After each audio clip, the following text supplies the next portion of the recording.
Steps to belonging. In the small, tight-knit city of Greenfield, two sisters lived completely separate lives, even though they were only a few miles apart. They were half-sisters, bound by a shared father, but split by different households, different routines, and, until that summer, a different world. Elena, 13, was the social butterfly. She lived with her mom and stepfather in a cozy townhouse nestled between a coffee shop and a vintage boutique downtown. The townhouse was modest, with flower boxes on the windows and an old creaky staircase that led up to her tiny bedroom with its pastel-colored walls and posters of her favorite dance icons. Elena's room was like her, bright, cheerful, full of energy. She had friends all over town and spent her afternoons at dance class, where she excelled in hip-hop, jazz, and ballet. Her stepfather, Marco, was her biggest fan, always cheering her on from the sidelines at every performance, and her mom, Emma, was the warm, steady presence that kept their busy household running smoothly. On the other side of Greenfield, Lila, 14, lived a quieter life with their dad, Daniel. Lila was Elena's opposite, introverted and a little reserved, with a love for classical music, books, and cooking. She was happiest in the kitchen, experimenting with her dad's old recipes or crafting her own, imagining flavors that would remind her dad of his childhood. Their home was an old brick house with ivy crawling up the sides and a large kitchen with sprawling countertops, where she spent hours baking and creating. Lila didn't go out much, preferring the calm of her home to the bustling energy of downtown. She loved her dad deeply, and it had always been just the two of them, creating a bond that felt unbreakable. But everything changed one gray, rainy evening in late spring, when Lila's dad passed away suddenly from a heart attack.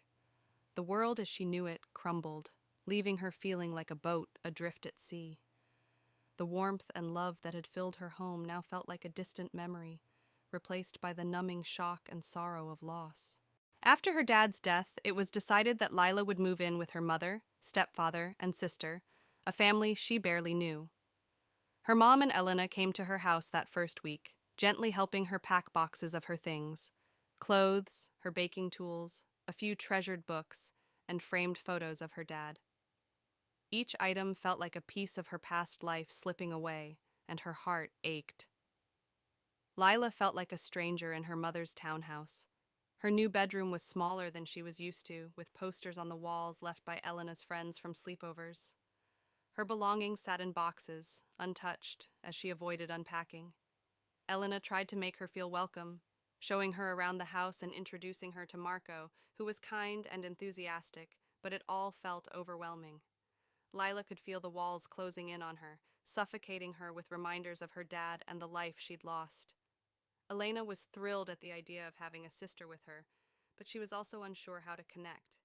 She tried inviting Lila to her dance class, hoping they could bond over her favorite activity, but when she took her sister along one afternoon, Lila sat in the corner, watching silently as Elena spun and twirled to the upbeat music. Elena couldn't understand why Lila looked so unhappy. She thought dancing might cheer her up, but instead, Lila seemed even more withdrawn. One evening, as they sat around the dinner table, Marco tried to break the tension. "Lila, what do you like to do for fun?" he asked kindly. Lila hesitated, glancing at her plate. "I like cooking. My dad and I used to cook together." Elena's mom, Emma, smiled gently. "I didn't know you liked cooking so much. Maybe we could make dinner together sometime."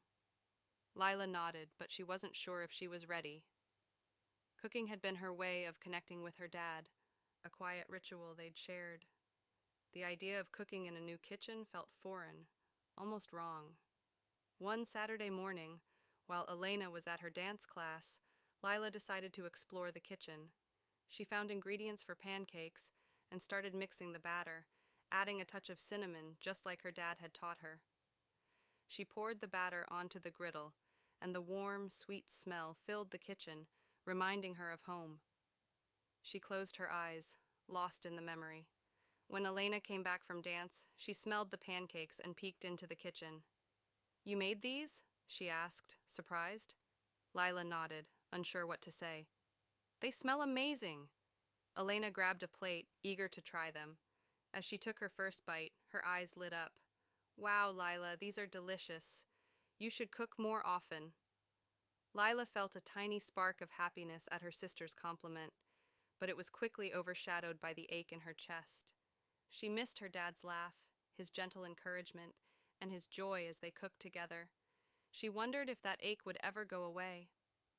Over the next few weeks, Lila and Elena slowly began to find common ground. One afternoon, while Elena was practicing dance routines in the living room, she noticed Lila watching from the doorway. She called her over, inviting her to try a few simple moves.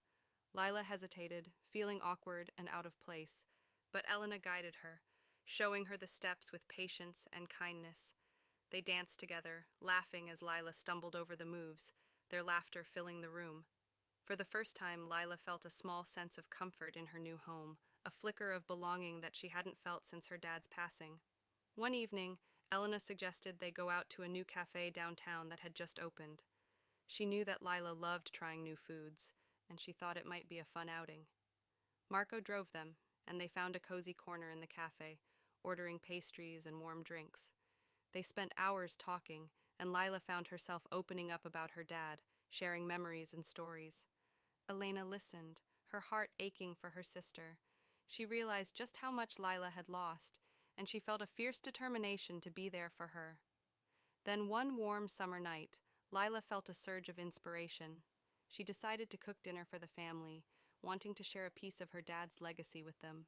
She planned everything carefully, using recipes her dad had taught her. She made spaghetti with homemade marinara sauce, garlic bread, and a delicate salad. She even baked an apple pie, her dad's favorite dessert. As the smells filled the kitchen, her family gathered around, their faces lighting up with delight. When they finally sat down to eat, the table was filled with laughter, and Lila felt a warmth in her heart she hadn't felt in a long time. After dinner, Marco clapped a hand on her shoulder, smiling with pride. Lila, that was incredible. Your dad would be so proud of you. Tears welled up in her eyes, but this time they were tears of happiness. She realized that while her dad was gone, his memory lived on through her cooking, through the love she shared with her family, and through the bond she was building with her sister. Over time, Lila and Elena grew closer, finding balance between their differences. Lila joined Elena at dance classes once a week, even if she wasn't as passionate about it, and Elena began joining Lila in the kitchen, learning the art of cooking. They started calling themselves the dancer and the chef, joking about starting a YouTube channel together one day. Lila knew she'd never stop missing her dad, but she also knew she was no longer alone. She had a family who loved her, a sister who was there for her, and a new home that was finally beginning to feel like her own.